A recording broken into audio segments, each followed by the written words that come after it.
નમસ્કાર. હે પુરુષ, આજે તને પણ દિવાળીના વંદન. સંસારને ખુશ રાખવાની માયાજાળમાં તું ક્યાંક અટવાય છે. ગૃહલક્ષ્મીની પૂજા કરનારો તું આખો દિવસ ધનલક્ષ્મી કમાવવા જીવનના ટાર્ગેટ પૂરા કરે છે. કોઈ સોશિયલ મીડિયામાં તારા વિશે કશો લખાતું નથી. તારી વેદનાને ક્યાંય વાચા મળતી નથી. કદાચ એટલે જ હૃદયરોગ તને વધારે થાય છે. તારા કુટુંબ માટે દિવસ રાત એક કરનારા આજે એક વંદન દરેક પુરુષને.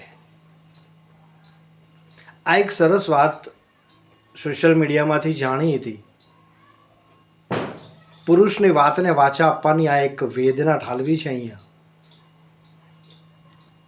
તો હું આપ સૌને વિનંતી કરું છું કે સર્વ સમાજ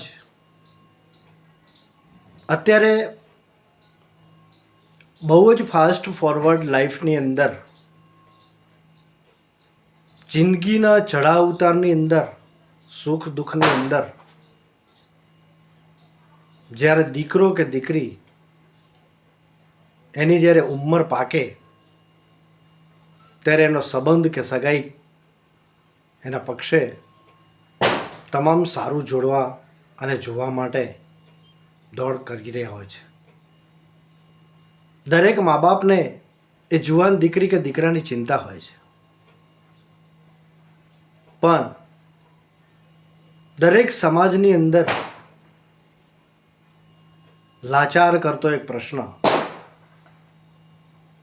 દરેકની અલગ અલગ ડિમાન્ડ, એજ્યુકેશન્સ, ખેતી, પ્રાઇવેટ જોબ, ગામડામાં ઘર, પસંદ નાપસંદ, ઊંચા નીચા, ગોળવાદ, પરગણાવાદ, સગાવાદ અને ઘણી બધી બીજી સમસ્યાઓ. તો હું સર્વ સમાજને વિનંતી કરું છું કે દીકરા હોય કે દીકરી, સમયાંતરે ગોઠવાઈ જવું યોગ્ય છે. જે ઉંમરે જે મળે એ નસીબની વાત છે. અને એ ઉંમરે ગોઠવાઈ ગયા પછી નસીબમાં હોય એ પ્રમાણે થયા કરતું હોય છે. પણ અત્યારના દીકરા અને દીકરીઓ પોતાની ચોઈસ, ગમો અણગમો, એજ્યુકેશન, ખેતી નથી કરવી, પ્રાઇવેટ જોબ ન જોઈએ, ગવર્મેન્ટ જોબ જોઈએ, સિટીમાં ઘર જોઈએ, ઘરે ગાડી જોઈએ. અરે ભાઈ, આ બધી ડિમાન્ડની જરૂર નથી. તમે એક દાખલો આપી દઉં કે સીતા માતા માટે જનક રાજાએ અયોધ્યાના દશરથ રાજાના રાજકુમાર, જે મર્યાદા પુરુષોત્તમ ભગવાન રામચંદ્રને ગોત્યા હતા. માતા સીતા સાથે લગ્ન થયા પછી માતા સીતાના ભવિષ્યની અંદર દુઃખ જ લખાયેલું હતું. એટલે મારું સૌને વિનંતી સર કહેવું છે કે જે સમયે જે મળે એને અપનાવી લ્યો.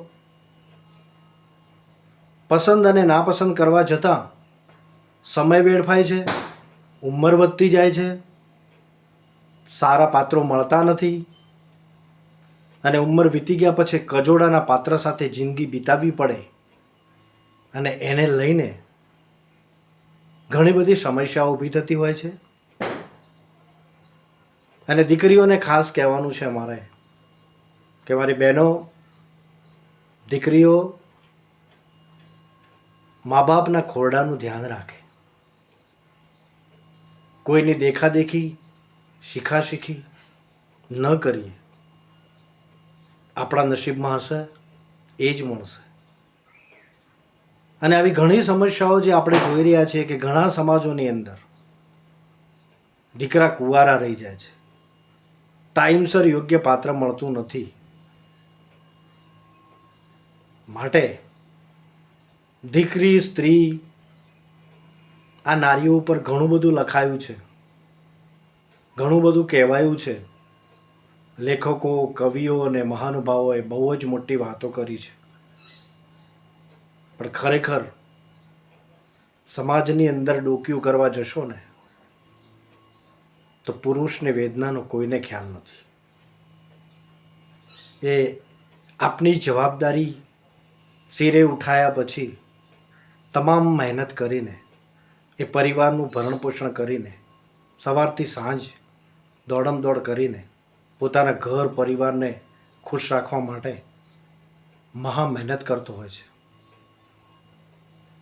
માટે સમાજ, કુટુંબ, જીવન આ બધું વિચારી અને સારા પાત્ર સાથે સમયસર ગોઠવાઈ જવું એ જ અતિ ઉત્તમ છે. માટે જ મેં આ વાત કરી છે. હે પુરુષ, આજે તને પણ દિવાળીના વંદન.